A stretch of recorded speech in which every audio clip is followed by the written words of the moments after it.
sus cursos, su internado. Bueno, un problema, fue un caos, tanto para las actividades académicas en los hospitales y en las facultades, como también para las actividades asistenciales, ¿no? Lo que hacemos ciencia en los hospitales es academia. Lo que asistimos para ver, para manejar, operar a los pacientes es asistencial. Ambos se vieron perjudicados por esta inesperada pandemia. Bueno, ese es el tema de hoy. Yo creo que nadie más va a ingresar. Vamos a presentar la pantalla completa. COVID y embarazo. Y vamos a abrir nuestro clase. Muy bien. Bueno, COVID y embarazo. Ya para el día de hoy hemos cambiado recién esta actividad. Lo daba el doctor Mario García. Y ahora me tocó a mí presentarlo. Como bien saben ustedes que la infección por coronavirus llamada SARS-CoV-2 y más comúnmente COVID-19 fue y sigue siendo una emergencia de salud pública, y la OMS la declaró como pandemia el 1 de marzo del 2020. Hasta ese día éramos felices y de repente el 1 de marzo se emitió el nombre de pandemia y se alteró completamente la academia y la asistencia a los hospitales, ¿no? Bueno, recuerdan ustedes, porque vivieron también, que el primer caso se dio en Wuhan, China, en diciembre del 2019, y pensábamos que ahí se iba a quedar, el bloqueo iba a ser ahí, y veíamos en los noticiosos cómo Wuhan y otras ciudades chinas estaban prácticamente vacías. Nos asustamos todos. Nunca va a llegar aquí. A los pocos meses ya las calles cochabambinas también estaban vacías. Gente que se había visto infectada y afectada, estaban botadas en las calles. ¿Recuerdan esas imágenes dramáticas del Ecuador donde sacaban a sus muertos y lo botaban en las calles? Era impresionante, ¿no? Una experiencia un poco dantesca, ¿no? Bueno, pero ¿qué se sabía de la enfermedad y qué se sabe hoy en día? Que se era una infección zoonótica, ¿no? O sea, de animales a animales y de animales a humanos. Y posteriormente, pero la pandemia ya fue la transmisión de persona a persona a través de las gotas de Fluyet, que se llaman esas gotas respiratorias que emitimos cuando hablamos o cuando tosemos. Y que cuando tosemos y estamos infectados, una persona un familiar, puede ser un amigo, menor la distancia, 2 metros. Y también la infección se supo a continuación que era la infección por contacto con superficies contaminadas, con secreciones infectadas. Y que también supimos en el ámbito médico que algunos procedimientos químicos, como por ejemplo la intubación traqueal, la ventilación no invasiva o manual, la traqueostomía, la resucitación cardiopulmonar, los estudios broncoscópicos, la inducción de esputo, la aspiración de secreciones respiratorias, la nebulización, la oxigenoterapia de alto flujo, eran emisores de aerosoles que producían infección en las personas que estaban en las inmediaciones. Bueno, así podemos conociendo poco a poco más el mecanismo de transmisión, y pues más raramente era a través de heces contaminadas, ¿no? Porque estos pacientes tenían diarrea, pero eso ya era más raro, la infección. Si eso pasaba con la madre, en este caso hablando de embarazo, ¿y qué pasaba con el feto, con el feto? ¿Había una transmisión transplacentaria, o sea, transmisión vertical? Sí. Después supimos que era baja, sin embargo, no pasaba del 3.5%. También se detectó ocasionalmente virus en el líquido amniótico, ¿ya? Pero sí también se encontró con más frecuencia el virus del COVID en la placenta, ¿sí? producía una especie de placentitis. Si bien la transmisión vertical era una eventualidad, pero alguna vez solía haber o puede haber aún. Pero esta placentitis o esta transmisión vertical era cuando la infección materna era grave. Es baja, pero sí, está reportada, ¿sí? Placentitis. Y hasta hemos visto en los hospitales óbitos fetales.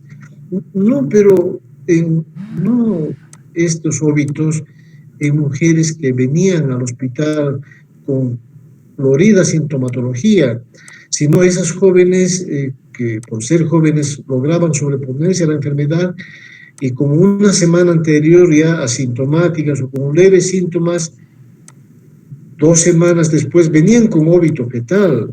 Y la única explicación era que había una placentitis y que esa había interferido en la perfusión fetal y se terminó el feto muriendo. Esas cosas suplimos y lo aprendimos por experiencia propia en nuestros hospitales. Muchos óbitos atendimos así.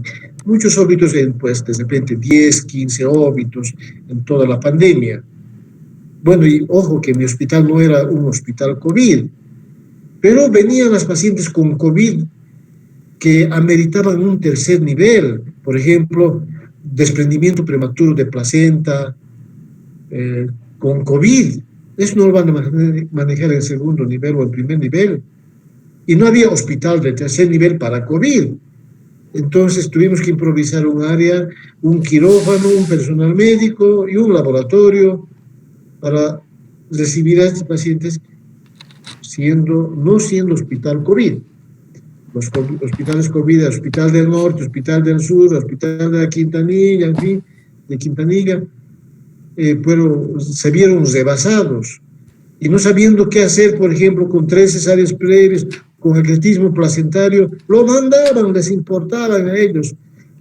Algunos médicos rechazaron a las pacientes, pero volvieron a enviar y asumimos de que ¿quién más va a resolver estos problemas si no éramos nosotros como tercer nivel? Y cayeron médicos, cayeron enfermeras y hasta se murieron. Bueno, causó sorpresa a todos. Nos pescó en pañales, como dice, bueno, hablando en terminología popular. La mayoría de los recién nacidos infectados provenían más que de una transmisión vertical transplacentaria, de una transmisión horizontal, ¿sí? Si bien no se ha evidenciado que el virus existe en las secreciones vaginales ni en la leche materna, sí, pero había en la región perianal, que está al lado de la vagina, pues hay otra fuente de contaminación para el feto, ¿no? Para el neonato en este caso. Bueno, ¿cómo se infectaba la madre? ¿Cómo se infecta? El periodo de incubación en general es de 4 a 6 días, pero puede tener un rango de variación entre 2 y 14 días. Y estas madres infectadas, la mayoría cursarían asintomáticas, o sea, un 75%. Y si tenían sintomatología, el 80% eran leves, COVID-19 leves, un 80%. Y en estas pacientes los síntomas más frecuentes eran en la gestación fiebre y tos. Algunos síntomas más raros en estas pacientes eran pues mialgias, disnea, anosmia, expectoración, cefalea y diarrea. De las pacientes infectadas, el 80% eran leves y asintomáticas, y pues pero un 15% evolucionaban a formas graves. 4% requerían ingreso a terapia intensiva y un 3% aún necesitaban ventilación invasiva, ¿no? Asistencia ventilatoria mecánica. ¿Y qué pasa con la gestación y el COVID? Bueno, la gestación, cuando se asocia, la gestación se volvía con COVID más severa cuando la edad de la madre con COVID y embarazo era más avanzada. cuando tenían un índice de masa corporal superior a 30, peor si eran 40 o más, o cuando eran hipertensas crónicas tenían más riesgo de tener una infección severa, o cuando tenían diabetes, sobre todo la diabetes pregestacional, o sea, una mujer diabética que se había embarazado y había adquirido COVID. Las formas graves se presentan en el COVID como neumonía grave. Las formas graves presentan síndrome de dificultad respiratoria del adulto y agudo. Cuando decimos que es grave, cuando hay una enfermedad tromboembólica, cuando hay alteraciones cardíacas, encefálicas, o cuando hay signos de sepsis o de shock séptico. Marcadores analíticos en sangre de gravedad y que tenían valor pronóstico, decimos que son cuando el LDH es superior a 450, cuando la ferritina está elevada, cuando la troponina está alta y cuando el dímero D está elevado. Esto, sepan ustedes, ¿cuáles son los marcadores de severidad? Bueno, LDH, ferritina, troponina y dímero D elevados. Otro dato de manera general para enunciar es que las formas graves de COVID-19 pueden presentarse como un cuadro de preeclampsia-like, se llama, ¿ya? Preeclampsia-like, que clínica y analíticamente tienen un parecido mucho a la preeclampsia grave. El diagnóstico diferencial lo da en los países europeos los factores angiogénicos, ¿ya? Los factores angiogénicos. El ratio soluble factor like tirosina quinasa 1 se llama ¿ya? Soluble factor like tirosina quinasa 1, o sea, esto es un antiangiogénico. Cuando es mayor a 38 el ratio, indicaba preeclampsia. Versus cuando el valor del split-1 dividido entre el placental growth factor, ¿ya? Yo les digo a mis estudiantes, deben estudiar inglés. Muchos de ustedes entienden inglés, hablan inglés, leen inglés, pero no hay interno que sea buen interno catalogado, que no hable inglés, o que no entienda, o que no lea al menos el inglés. El idioma oficial de la ciencia, bien lo saben, es el inglés. Por eso a mis internos les digo, a mis estudiantes, vayan a estudiarme, y vayan a estudiar obstetricia en este momento, y también si pueden revisar artículos en inglés, háganlo. Cuando estuvimos en Barcelona, oye, ¿hablan inglés? Y sí, y no, y más o menos. Oye, pero ¿qué clase de médicos son ustedes si no hablan inglés? Ustedes se diferencian del abogado, del melenudo estudiante de arquitectura, de antropología, porque ustedes son gente que no tienen tiempo, porque leen mucho, porque estudian inglés además, porque si no, no son buenos profesionales. Bueno, es lo bonito, siempre hay nuevas cosas para estudiar en medicina, siempre hay un nuevo tema para actualizarse. Así que, bueno, estos temas, estos son, ratio significa cociente, por ejemplo, índice también significa el índice de este antiangiogénico sobre el proangiogénico, el split 1 versus dividido entre el placental growth factor, hace la diferencia si es una preeclampsia verdadera versus una preeclampsia like. Muy bien. ¿Qué complicaciones neonatales existían o existen? Bueno, no hay evidencia de que mayor riesgo de aborto exista o mayor pérdida de la gestación de manera precoz. No se han descrito, puede ser, pero que existan, se vayan describiendo más adelante, pero al momento no se han descrito defectos congénitos. Y si lo han hecho, bueno, ha debido ser después del 22 de febrero de este año. Este artículo tiene esta característica del Clínic de Barcelona, está en el Clínic de Barcelona, en el protocolo, y su última actualización fue en febrero de este año. La principal complicación perinatal asociada al COVID es la prematuridad, ¿sí? Que oscila hasta un 17% a expensas de la iatrogénica. Prematuridad iatrogénica la denominamos aquella interrupción del embarazo inducida por el médico antes de las 36 semanas, 36.6.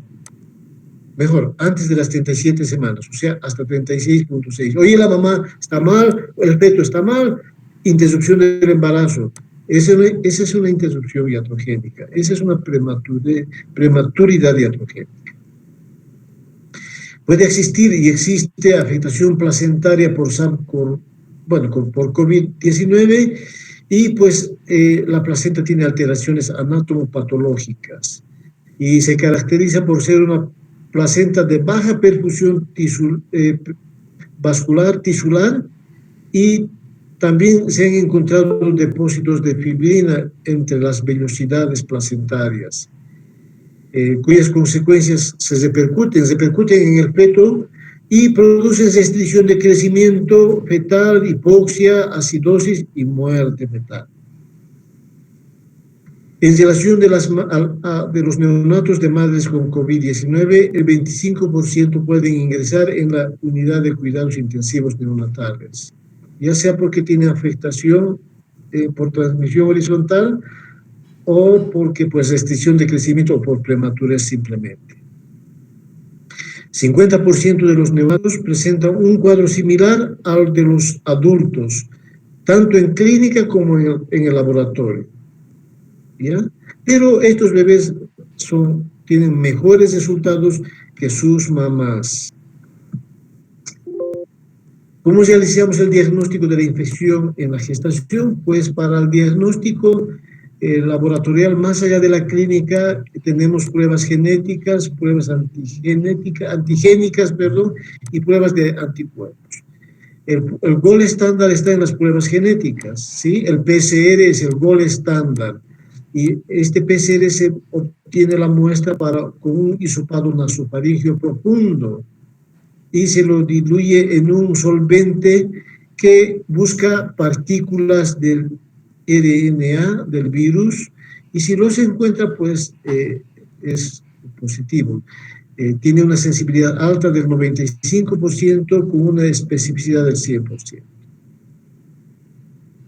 En cambio, otras pruebas buscan antígenos, ya no partículas de RNA del virus.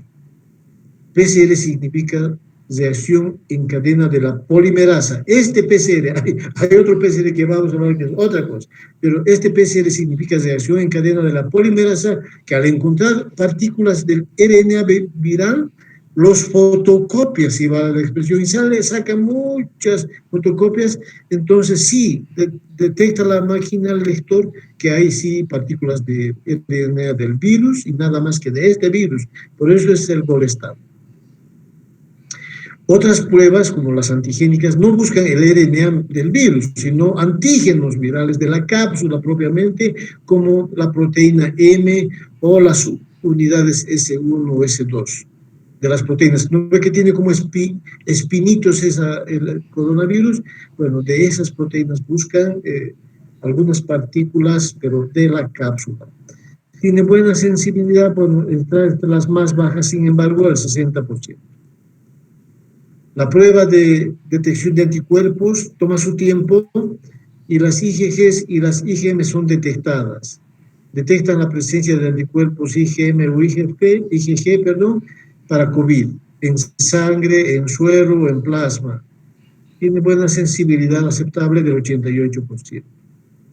Si estas pruebas, la antigénica o de anticuerpos, sale negativo, pero tiene clínica compatible con COVID, se debe llevar a la paciente a un PCR, ¿sí? Que tiene la más alta sensibilidad y especificidad. De esa manera diagnosticamos que una paciente esté con COVID durante el embarazo. ¿Cómo hacemos la evaluación inicial ante una paciente que sí tiene pruebas para COVID positivo? Bueno, se realiza una historia clínica, ¿no? y a continuación un examen físico completo, y en el examen físico también hay que hacer oximetría, ¿sí?, de pulso y una buena toma de los signos vitales a conciencia, porque nos están dando datos vitales para esta paciente. Por suerte ustedes son cada vez más conscientes, pero hay gente todavía internos que todavía son medio inconscientes. Ustedes son más inteligentes que nosotros. Yo no creo, aseguro, les veo a ustedes más brillantes, pero algunos son un poco más flojos. Quiero que aprovechen todas estas cualidades que les da la evolución de la especie. Hay que pedir exámenes auxiliares de diagnóstico que les voy a indicar a continuación.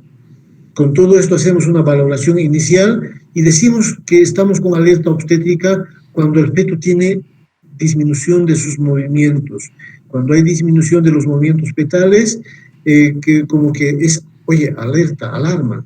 Cuando hay sangrado transvaginal, oye, hay algo que está pasando, cuidado, no lo mandes a la casa.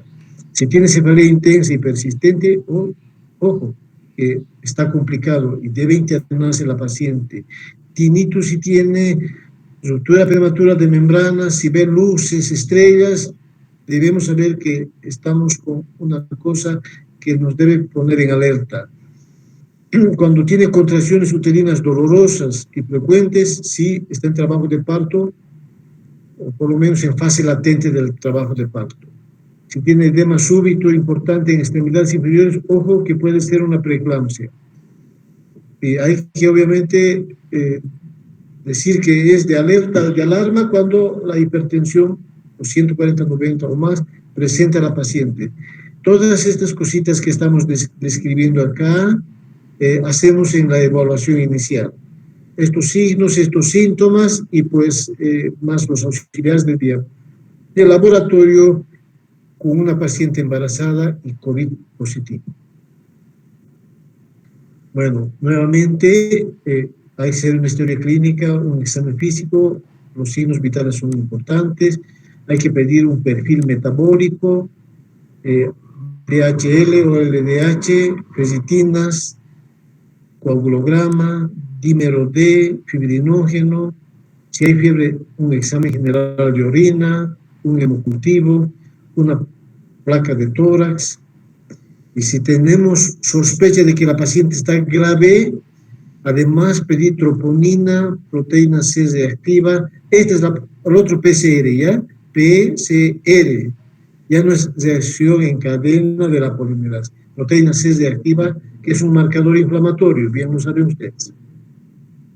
Un electrocardiograma, una tomografía de tórax, protegiendo el abdomen, si está embarazada, y si ya está desembarazada, pues con más razón, y también hay que hacerle una toma de gases arteriales. Todos estos datos favorecen a la mamá, les va a agradecer el paciente, y si tiene hijitos en casa, 2 o 3, y la mamá contrajo COVID, les va a agradecer silenciosamente. Sepan ustedes que detrás de una mamá hay todo un hogar, y el hogar se desestructura, se vuelve un caos cuando la madre muere. Y he visto morir mamás, han muerto mamás, y vino la tragedia del hogar. Ustedes son gente muy sensible, ya no comen tanta carne como nosotros, ya no son tan pasilleros como nosotros, ya no van a cazar como nosotros, medio más primitivos nosotros. Ustedes tienen mayor sensibilidad y también tienen más sensibilidad con los pacientes. Ven detrás de una mamá, una familia, hijos esperando tras esa madre, y son más sensibles que nosotros, y yo les felicito por eso. Signos de gravedad, ojo, hipoxia, cuando la saturación está menos del 90%, ojo, cuando vean una mujer con dificultades respiratorias, ojo, cuando la paciente está confusa, ojo, cuando la urea está más de 19 miligramos de cilitro, ojo, cuando la frecuencia respiratoria está más de 30 por minuto, ojo. Son datos de alarma obstétrica. Miren, este datito tan solamente, chicos, no hay mujer que tenga una frecuencia respiratoria mayor a 30 respiraciones por minuto. No hay. Por favor, sean conscientes. ¿Quién debe tomar la frecuencia respiratoria y anotarla en en la historia clínica? El interno, ustedes. Entonces, si detectan una frecuencia respiratoria más de 30, ojo, está algo grave. A nivel pulmonar hay un problema pulmonar. Entonces, no lo pasen por alto. Más de 23, por si acaso, ¿ya? Pero más alerta estén si la frecuencia respiratoria es más de 30 por minuto. No le digan, te voy a contar tu frecuencia, tu respiración. Ustedes de soslayo, cuéntenlo, desde ojo. Si está más de 30, ojo, están frente a un paciente grave. Bueno, los casos leves, que son la mayoría, pues 80%, cursan con síntomas locales. Los síntomas son locales. ¿Dónde está el problema? Local, arriba, en la vía aérea arriba. Y tienen tos, rinosea. Son jóvenes. La mayoría les va a ir bien. Pídanle un examen, un análisis de sangre, una analítica, como lo llaman los españoles, o sea, los de Barcelona, y van a encontrar que el PCR es menor de 5 miligramos de cilitro, y los linfocitos, estos cursan con leucopenia y sobre todo a expensas de linfopenia. Los linfocitos están mayor a 1000 células por milímetro cúbico. Y el DLA, el HDL y la ferritina están normales. ¿Sí? Cuando tengamos este patrón sintomático o analítico, vamos a decir que es pues una sintomatología, es una paciente COVID leve, les va a ir bien. ¿Cómo vamos a manejar esta paciente leve? Bueno, tiene principios, ¿sí? Controlar los síntomas, es un tratamiento sintomático y vamos a evitar hacer prevención de la propagación, de que se propague más el COVID, habrá que aislarle a la paciente, ¿sí? Y pues vigilamos cómo está yendo la enfermedad. Es una vigilancia expectante, estar atento. Para esto, pues, para que se cumplan estos principios, aislación en una habitación durante 14 días, que hay 40. Será cuarentena, pero 14 días de aislamiento. Y medidas generales, sí hay que darle bastante agüita, que se hidraten, reposen, y su higiene tiene que ser frecuente. Si le vamos a dar medicamentos, fármacos, paracetamol, 500 miligramos cada 6 horas, sin pasar los 4 gramos al día. A veces van con 2 gramos suficiente. Y pues le pediremos que se autoevalúe, que nos comunique vía WhatsApp, vía internet, vía telefónica, algo. Pues si está deteriorándose o está mejorando o está estable, permanece estable la enfermedad, ¿sí? Pues eso es esta evaluación que hace el propio paciente de sí mismo, nos los comunica remotamente, eso es por celular, por teléfono. Esta evaluación de seguimiento se hace cada 24 o 48 horas. Así lo hacen en España. De nosotros no. No es de su generación esta gente. Esta gente fue primitiva y no fue la gente más lúcida la que estuvo en el CEDES en plena pandemia. Bueno, pero no hablaremos mal porque mañana mi ítem va a aparecer, si no en Bulo, en Tres Ríos, me lo van a llevar. Bueno, el seguimiento obstétrico hay que hacerlo también. Señora, ¿se mueve el bebé? Sí, se mueve, hasta bien. ¿Se endura la vasiguita? No, doctora, está lindo. Hay cefalea, ve chispas, estrellas, se está endematizando. No, hasta lindo. Bueno, no vamos a poder escuchar la fetucaria, pero los movimientos fetales nos avisan que está yendo bien y ese es un control obstétrico remoto. Pero algunas pueden requerir un control prenatal presencial y una ecografía. Y si esto es así, se hace bajo medidas de bioseguridad. De esa manera hacemos un seguimiento al COVID leve en la embarazada. Se llama moderada, y esto puede alcanzar hasta el 15%, cuando ya hay neumonía leve, ya no vía aérea afectada, y abajo todo está bien. No, ya hay neumonía leve, eso ya es moderado, ¿sí? Estas pacientes deben venir al hospital, sacamos una radiografía del tórax y vemos un infiltrado intersticial en uno o en los dos pulmones. Fíjense, la frecuencia respiratoria en la moderada es más de 20, pero menos de 30. La saturación de oxígeno al aire ambiente es mayor a 90. No se quiere uso de vasopresores y tampoco ventilación asistida. Y la escala del CURB 65 es menor de 1. Confusión, urea, respiratoria, blood pressure, presión arterial, respiratoria, urea, confusión, estado de conciencia. Y obviamente todas las mujeres son menos de 65 años. Esto, el CURB 65 ha sido pues para pacientes mayores de 65 años. Pero pueden ser útiles esta escala, pero sin 65 años, porque no hay mujer que va a venir al hospital de 65 años, ya está en su menopausia. Y pedimos un PCR, está mayor a 10, los linfocitos están menos de 750, fíjense, ya ha bajado, la ferritina mayor a 800 nanogramos ml, y el LDH mayor a 450. Si es mayor, peor todavía. Estos datos más esta analítica nos habla de que estamos en un moderado y es un 15% a la paciente. ¿Y cómo vamos a manejar pacientes moderadas? Bueno, no ingresa a terapia intensiva aún, pero sí ya la estamos vigilando. Le damos soluciones parenterales, ¿sí? Para mantenerla hidratada, para mantener un equilibrio hidroelectrolítico parámetros normales. Le damos paracetamol 1 gramo vía oral al día cada 8 horas o a requerimiento. Medidas específicas. Tiene hipertensión crónica, le daremos metildopa. Tiene diabetes más, le daremos insulina. Tiene asma u otros problemas, salbutamol.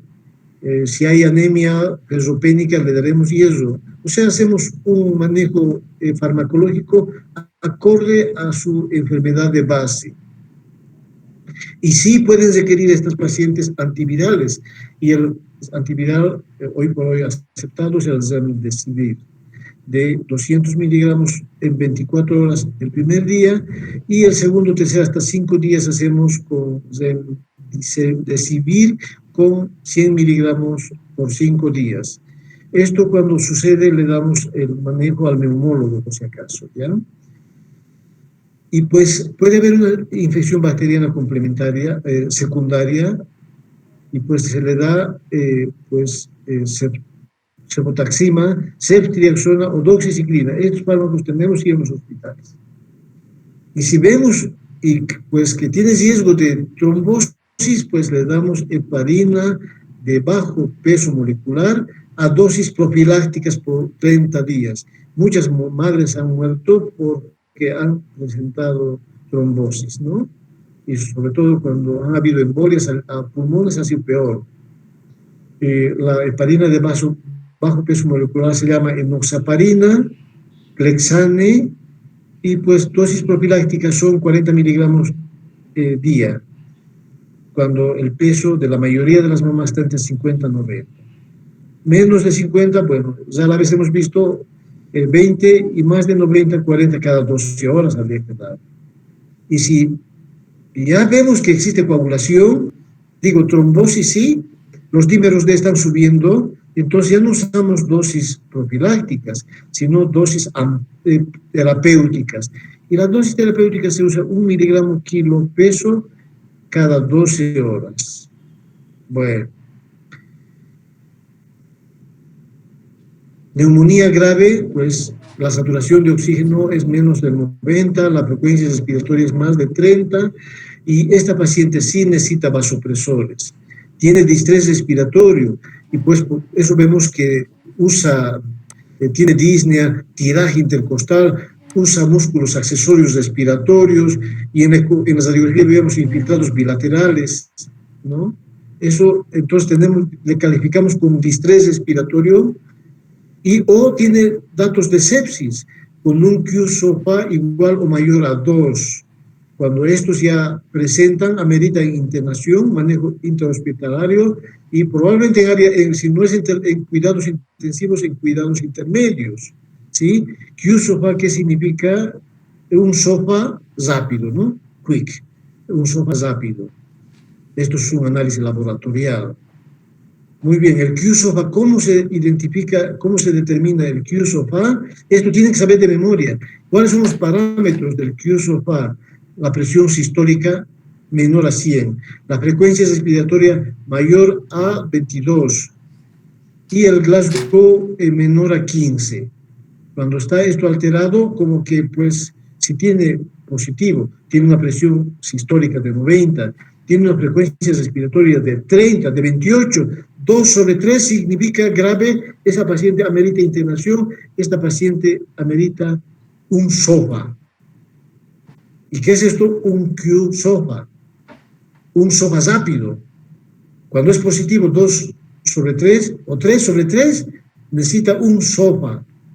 Bueno, van a buscar qué es el SOFA ustedes. ¿Qué significa? Tienen que saberlo de memoria. Vigilancia materna y fetal habrá que hacerlo con los signos vitales, la saturación permanente, las imágenes de tórax, pueden estar más de uno, con heparina de bajo peso molecular a dosis profilácticas, pueden requerir dexametasona para madurar el pulmón o pues como antiinflamatorio en la tormenta de citoquinas, y sí pueden necesitar remdesivir 200 miligramos día, primer día, y luego pues 100 cada día por 5 días o por 10 días, eso ya lo va a calificar el neumólogo. Sin embargo, la frecuencia cardíaca fetal revisaremos cada 4 horas y una ecografía de control, o si no lo tiene de base, pediremos a su ingreso. Y si el nacimiento es inminente antes de las 34 semanas, daremos maduraciones fetales con dexametasona, 6 miligramos cada 12 horas por 48 horas, y decimos que el feto está protegido con corticoides y le sometemos a una cesárea o inducimos un parto. La vitamina D sí ha demostrado ser favorecedor en la infección. Pueden haber gente que apoya o detractores también, bueno, pero lo que se sabe es que favorece en la inmunidad, contribuye al mantenimiento de la barrera física de piel y tejidos, epitelios, mejora la inmunidad celular innata y modula una respuesta adaptativa, ¿no? Las dosis serán 2.000 a 5.000 unidades internacionales.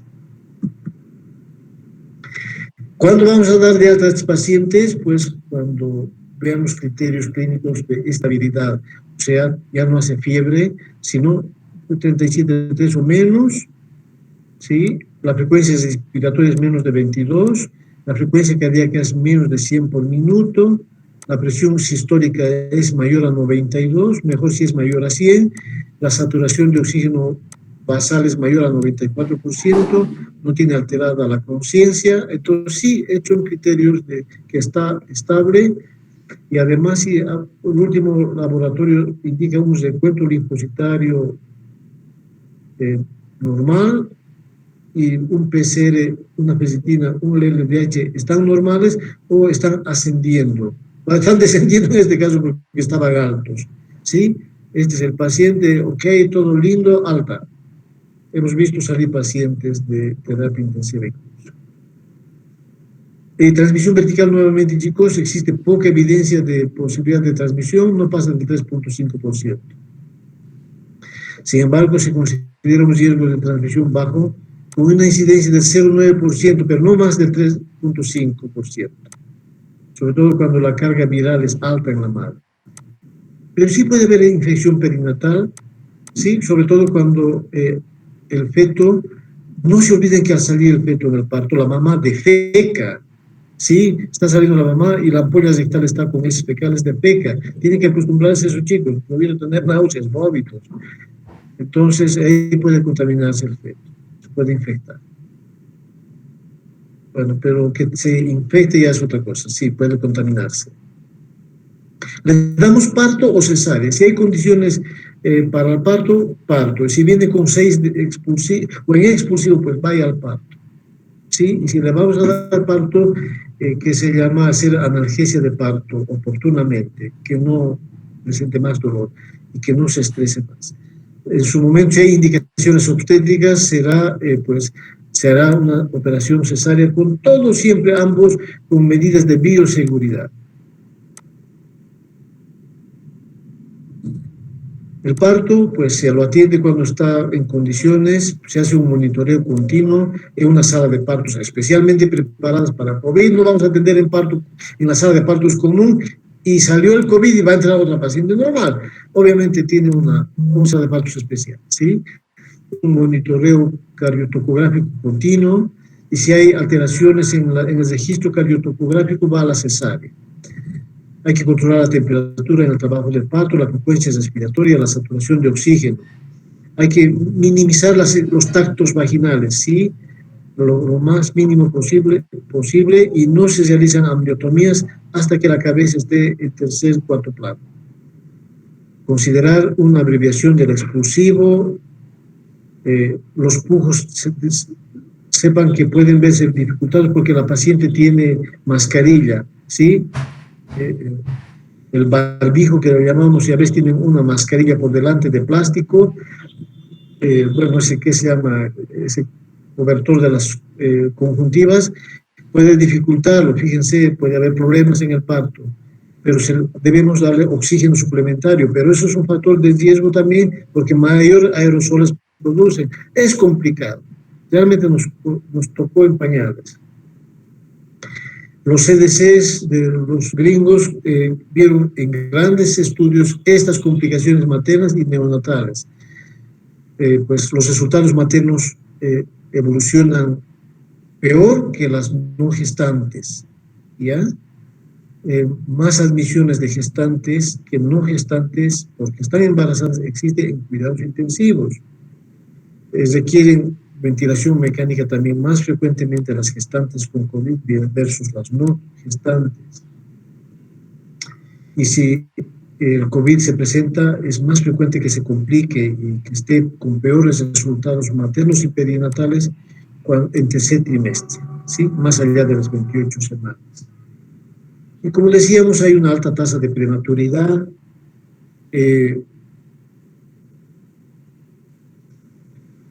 Bueno, también hay más alta tasa de preeclampsia, de ruptura prematura de membranas, de diabetes gestacional, de óbitos fetales, de fetos restringidos, de fetos hipóxicos. Bueno, eso es el legado del COVID, que todavía no ha pasado, y pues, pero vemos alguna que otra vez. Y voy a contarles al final eso. ¿Debemos vacunar en el embarazo o no? Sí, se debe vacunar. Un día discutimos en el pase de guardia, ¿debemos vacunar o no? Y el ACOG, el Colegio Americano de Ginecólogos, y el Royal College dijeron, sí, debe vacunarse. ¿Cuándo debe vacunarse? De preferencia, debe vacunarse en segundo trimestre, ¿sí? En segundo trimestre. En segundo trimestre debemos vacunar a la mujer.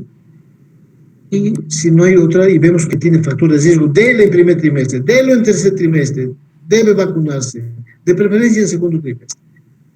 ¿Por qué? Porque el bebé se ha encontrado anticuerpos maternos contra el COVID en la circulación fetal. Entonces eso tiene un efecto protector. ¿Se vacuna o no se vacuna? Se vacuna. ¿La mujer gestante se vacuna o no se vacuna? Se vacuna, doctores. ¿Ya? ¿Y debe dar el pecho la mamá? ¿Se promueve la lactancia? Sí, se promueve. ¿Quiénes dicen? Los CDCs de Estados, los CDCs de los gringos, el Royal College de Inglaterra, la Organización Mundial, la Sociedad Española de Ginecología y Obstetricia, indican que sí se debe promover cuando hay condiciones para la madre y el feto, para el neonato en este caso, sí se promueve la lactancia materna. ¿Sí? Obviamente con las medidas de bioseguridad. Pero la decisión final la da el neonatólogo, si vamos a dar lactancia, si vamos a usar lactancia artificial, el neonatólogo. Aún así, tengamos que usar lactancia artificial, debe mantenerse la producción de leche mediante la extracción de la leche, ¿sí? Y eliminación de esa leche, rechazar, botarlo, hasta que la madre resulte negativa. No se ha encontrado en la leche, pero por medidas de bioseguridad, etcétera, los neonatólogos indican que debemos eliminar esa sangre, pero si hay otros que lo indican, pues hay que darlo nomás, incluso esa leche. Bueno, están un poco divididos y no está muy claro el panorama. Si en puerperio la mujer se contrajo COVID y tenía la lactancia, debe continuar. Siempre continuando con el uso de las medidas de bioseguridad que favorecen tanto a la mamá como al bebé. Eso es todo. Preguntas, ¿qué preguntas existen?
Gracias, dice tu compu.